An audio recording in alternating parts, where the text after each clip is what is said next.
Welcome to the session 4 of Occupational Health and Safety Consideration of Model 5. And in the previous sessions, we have dealt with the occupational health and safety in wastewater treatment and chemical industry. Today, we'll see the health safety in construction site. Occupational health and safety in construction site. The construction sector represents a significant percentage of workforce. Safe work practice play an important part in reducing injuries and deaths. This guide is for workers, employers, joint occupational safety and health committees, and safety representatives within the construction center. It is intended to bring together the most common pieces of legislation that apply to construction workplace to help ensure employees in construction industries are in compliance and workers are protected from hazards on the job. So, as we all know that in the construction site, a significant percentage of laborers' work will be there. Their safe work practice plays an important role in reducing of injuries and deaths. And this guide is this guide is for workers, employees, and for everyone, including the occupational health and safety representatives within the construction center. And this has been brought in the constitution also, for the protection of protection from the hazards on the job for the workers who are working in the construction industry. Occupational health and safety law. Occupational Health and Safety Act and regulations set the minimum standard for occupational health and safety in workplace and define the general safety principles for provincial regulated workplace. Enforcement. Healthy and safety law is enforced by occupational health and safety officers for the working workers compensation board. The laws of enforcement of OHS officials include Occupational Health and Safety Act, Occupational Health and Safety General Regulations, Fall Protections Regulations, Scaffolding Regulations, Work Hazards Materials Information System. Regulations: More Free Places Act, Youth Employment Act. So occupational health and safety law. So which provides regulations uh, at the workplace.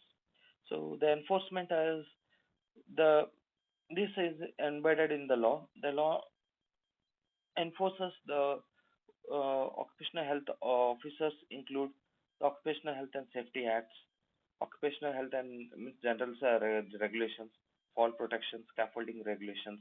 All these are enforced in this, and the regulations are it is youth employment and smoke free place. Education.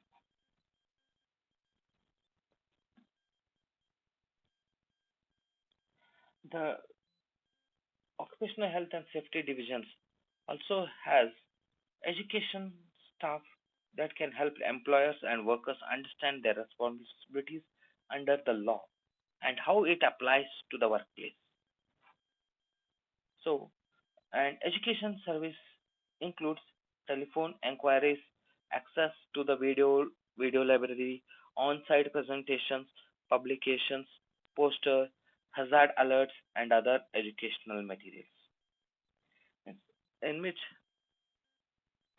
is also educating, means the occupational health safety division also has educational staff that can help employers and workers understand the responsibilities uh, yeah, under the law, and how it applies in the workplace, and how it is included in the in it also includes the educational service including the telephone inquiries. It can be done by telephone inquiries, and it can be done by video accessing, or on-site presentation on or using actual site and publications and poster hazards alerts, postal hazards alerts on the educational materials and other educational materials. Um, so these are the education, health and safety responsibilities.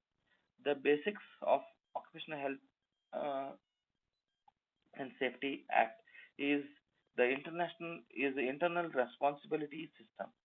This means every individual in the workplace has a direct responsibility for creating a healthy and safety workplace. The responsibility is shared by owner, operator, manager, and all the workers. The OHS Act uh, clearly states that the duty of the employers, workers, and other persons in the section 12 to 20. So, for the health and safety, it is not a individual responsibility. So, you can see from owner to the last worker, it is a responsibility of everyone, creating the healthy and safe workplace. And this is embedded in the section in our Constitution, section 12 to 20, which is occupational health and safety responsibility.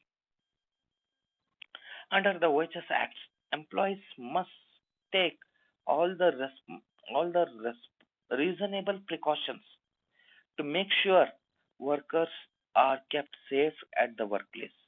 Employers provide must provide the following uh, uh, must follow the employers must follow the must provide the uh, basic requirements like as follows: providing and maintaining equipments, machineries, materials in a safe manner, providing the training and supervision necessary to keep the workers safe. Make sure of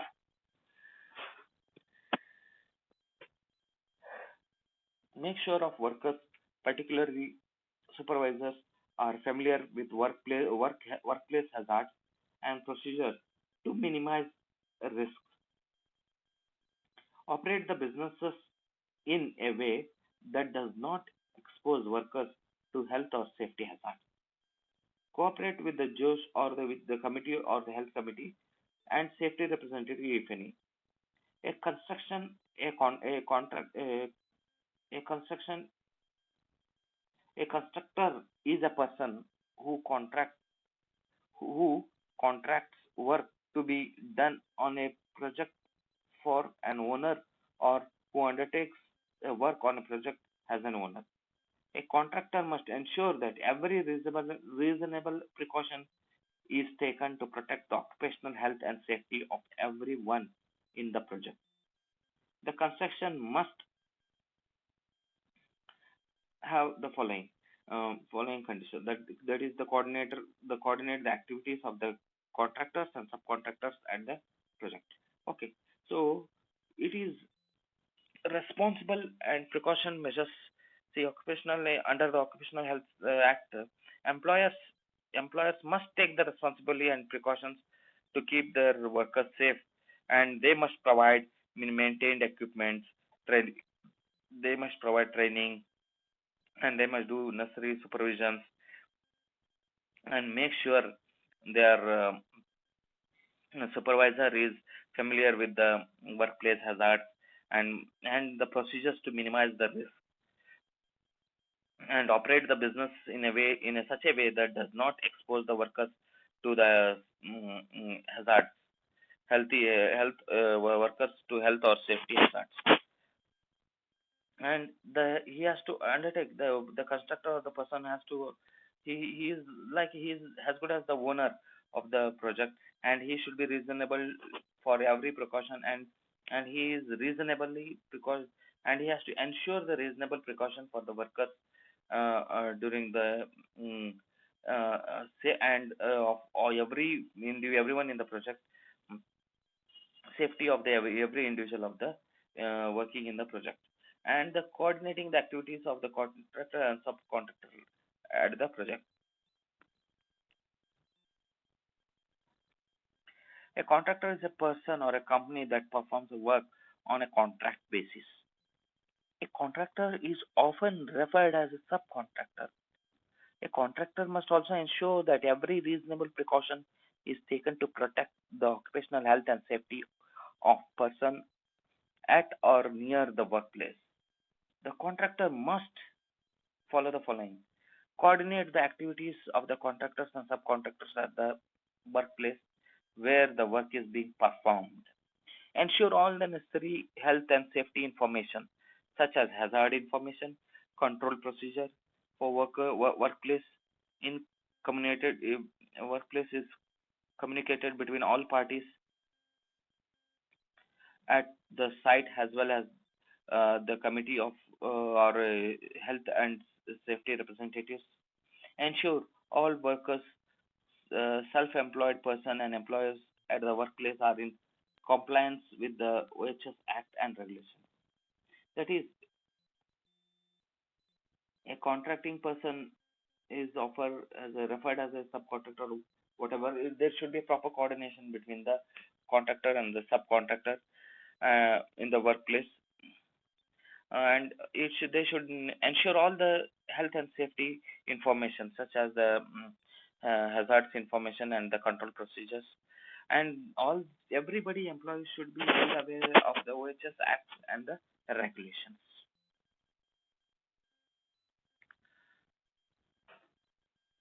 All the workers have responsibilities under the OHS Act. A worker is defined as a person employed in a workplace and a person in the workplace for any purpose in connection therewith. This may include the volunteers and family members, and workers must follow the following procedure: comply with the company rules and procedures, wear personal protective equipment as required, use machineries, equipments, and materials only as authorized, follow the job procedures, report hazards, unsafe conditions, or actions to the supervisor, report the incidents, and report all injuries first aid, no matter how minor it is. Cooperate with the committee of occupational health and safety committee, uh, means junior occupational health, JOS, that is occupational and safety health committee or representatives. So, uh, in a workplace, that everybody should follow these rules. That is, they should follow the company rules. Then they should wear the PPE, personal protect PPE, and they should not use the materials or equipments or machineries without the authority, with the permission, and they should follow the procedures. And every employee should report the hazards and to the senior supervisor, even though how small it is, and even a small injury in the workplace has to be informed to the supervisor, and how small it is, and they should cooperate with the judge, that is committee, or the representative, occupational health and safety community or representative of that company. Due diligence. Due diligence means the employer must take all reasonable precautions under the particular circumstances to prevent injuries or accidents in the workplace. Record reports and document the following activities can include. Means due diligence means it is a responsibility of particular under every particular circumstances to prevent injuries and accidents. They should make a proper documentation of work documents, which includes the following activities: work orientation, education and training, work orientation, education and training, regular inspection including collective action taken, accident or incident reports including corrective actions taken, supervisor's note, example supervisor's inspection, tailgate, screw talks, safety meetings with contractors, etc. Safety committee meeting minutes, equipment logbooks and maintenance record, emergency response drill and exercise, institutions or safe work procedures including any changes, forms and checklist using when the following safety work procedures, following the safe work procedures, So these are the basics due diligences like they need a work orientation or education and training. Regular inspection has to be collected, and it has to be reports, accidents or incident reports with the and the collective data action has taken has to be recorded, and supervision notes has to be prepared, and safety committee meetings means committee safety committee meetings meeting minutes has to be recorded, minutes of meeting has to be recorded, and equipment and logbook maintenance of the age and materials equipment maintenance has to be recorded. Emergency drill has to be performed or exercised so that during emergency this helps in the prevention of hazards of the employers, and form the checklist used to follow the work safe work procedures. So these are the due diligences. And competency. Competency is the OHS regulations requires many tasks to perform, uh, has many tasks to be performed by a competent person.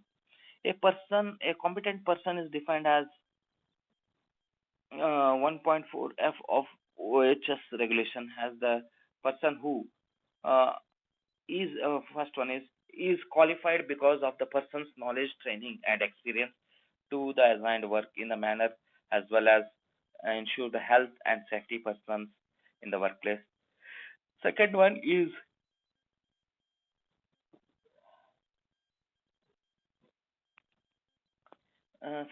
a knowledgeable and he should be who is knowledgeable about the provisions of OHS acts and regulations applied to the assigned work, and about the potential and actual danger to health and safety associated with assigned work. So and a competency means a competent person. A required task uh, to be performed by a competent person is it is defined in the section in a codal section in the constitutional codal section of occupational health and safety codal section of 1.4F of OHS regulation has that a person should be qualified such that he should be having knowledge and previous experience, and he should be aware of the regulations and actual dangers means and regulations, and he should be very known about the potential and actual dangers to the health and safety associated with the assigned work, and he should have competency and the following abilities like those that are testing and eventual of confined spaces, operation hand tools and portable power tools, operating power mobile equipment, operating hosting apparatus, inspecting and testing hosting apparatus, working on an engineering electric conductor, charging or changing or charging batteries. So these are the basic uh, works which are assigned. Personal protective equipment.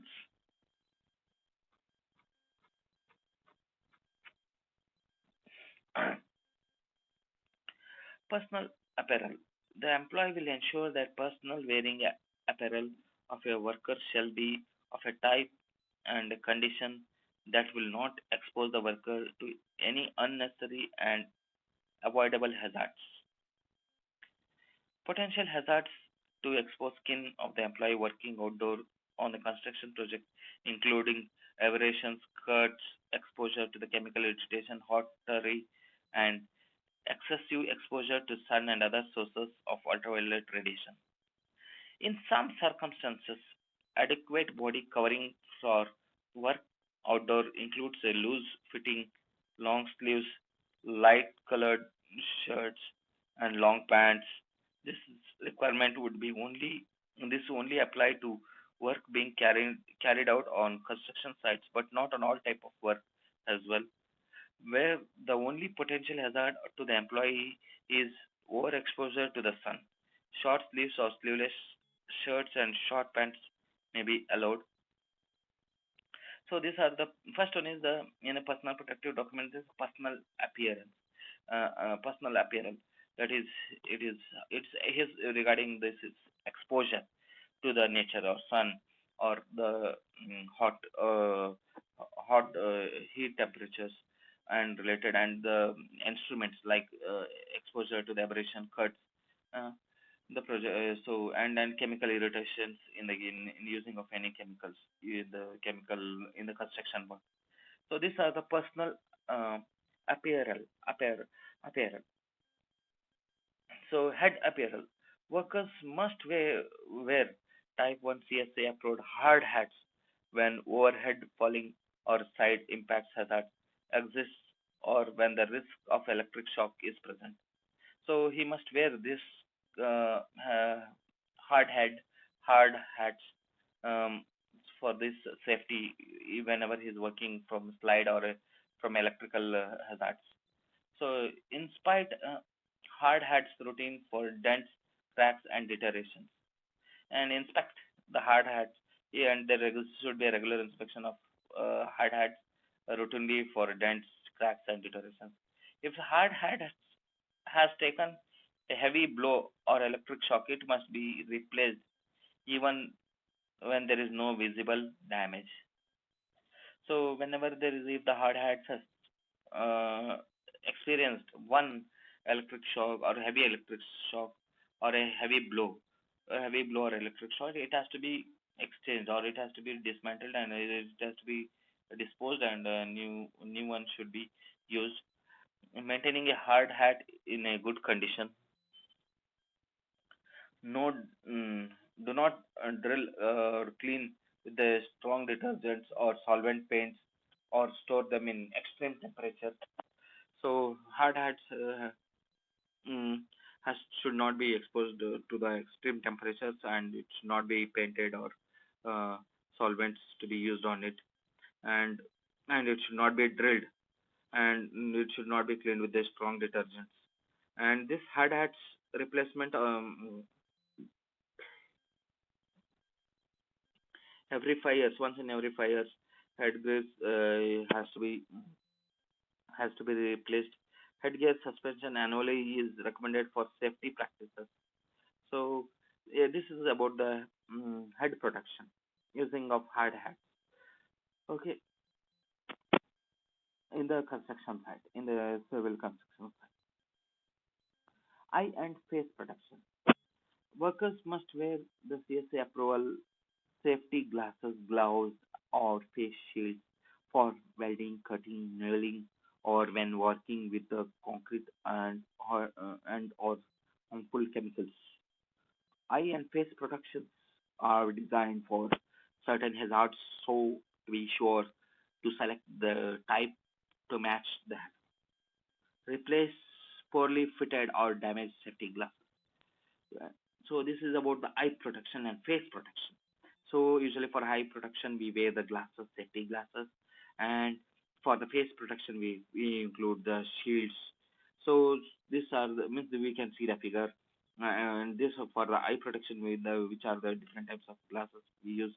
For during welding we use different type of special glasses, and for see, uh, for radiation protection we use different types of glasses and for sun protection we use normal glasses. So which are when working this has to be and we have to use the goggles or face shields using when working with the concrete and harmful chemicals. Okay, and replace this poorly fitted and damaged safety glasses and masks and the face shields and we have to be replace it. And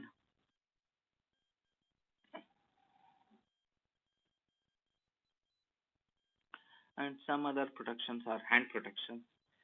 High quality gloves can prevent the injuries. Gloves should be uh, fit singular.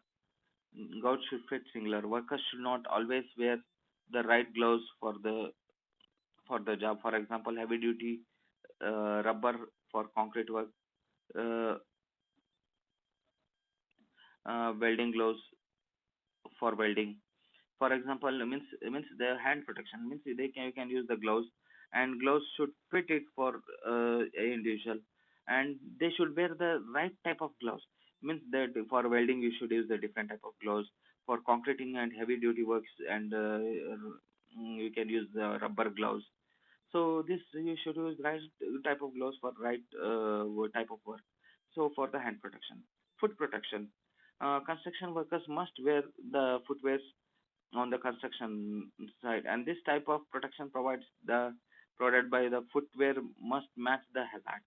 That means based on the type of hazard. So it is the, if it is working on a heat materials, you have to use the shoes which heat resistors. If you are using for a chemical reaction like on cement, you should use that which will not sustain, which can sustain, preventing the body from such chemical reactions. So we have to use such type of footwear which matches the work or matches the hazards. And hearing conservatives. According to the World Health Organization, noise-induced hearing losses is the most commonly irreversible, means, and it is preventable. And occupational health hazard worldwide.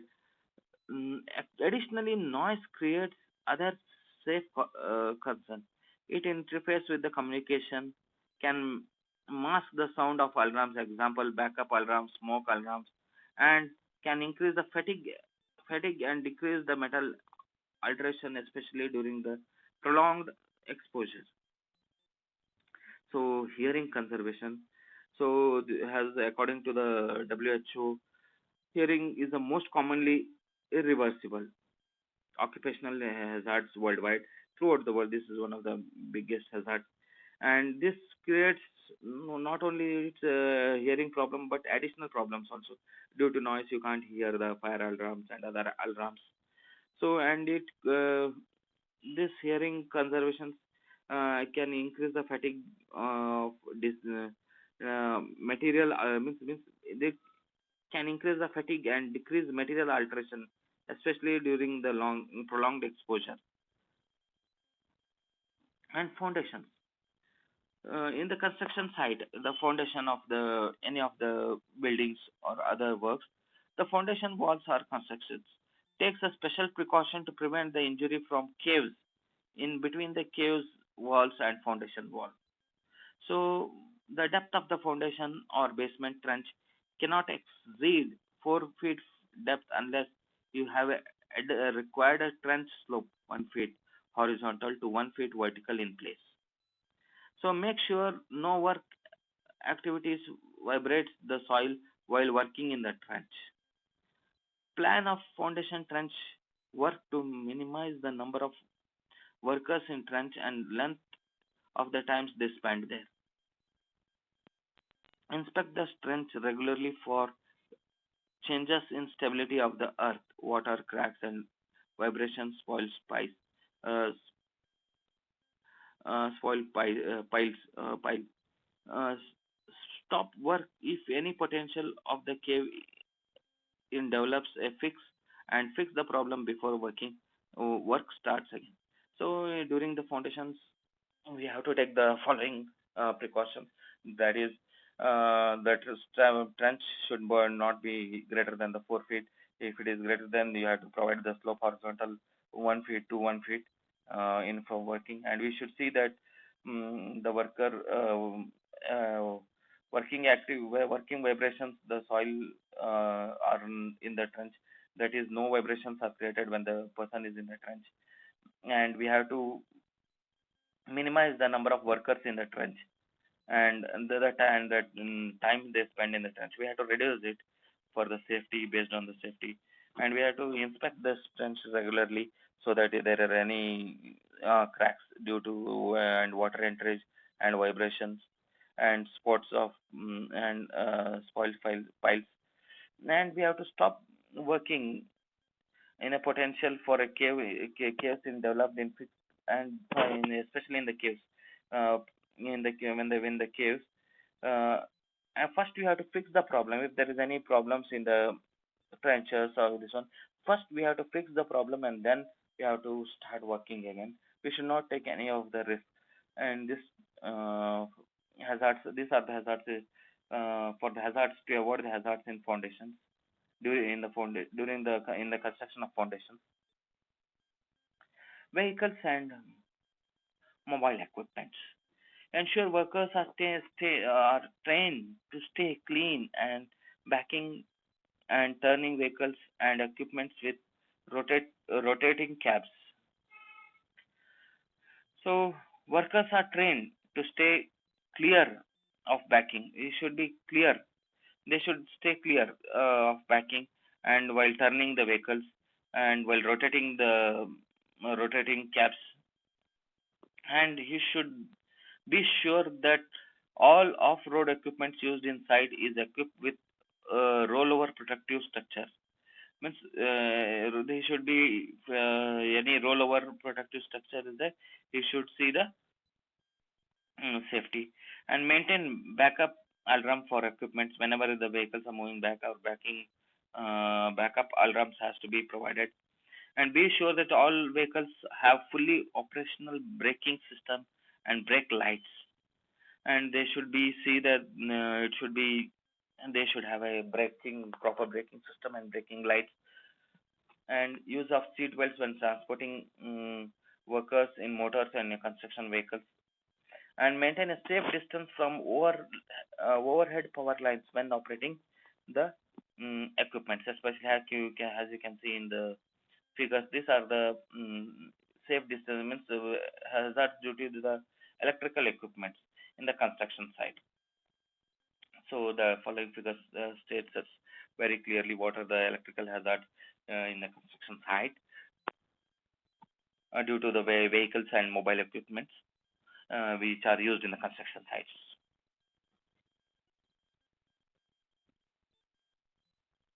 So the vehicle should be of very means proper braking system, braking lights, the using of seat belts, and of there should be uh, overall protective structures, and the site should be of overall and road equipments using while using the road equipments, and the employees or the workers should be trained and to be stay the clear backing and turning of vehicles. So these are the basic hazards can be produced due to the vehicles and mobility equipment.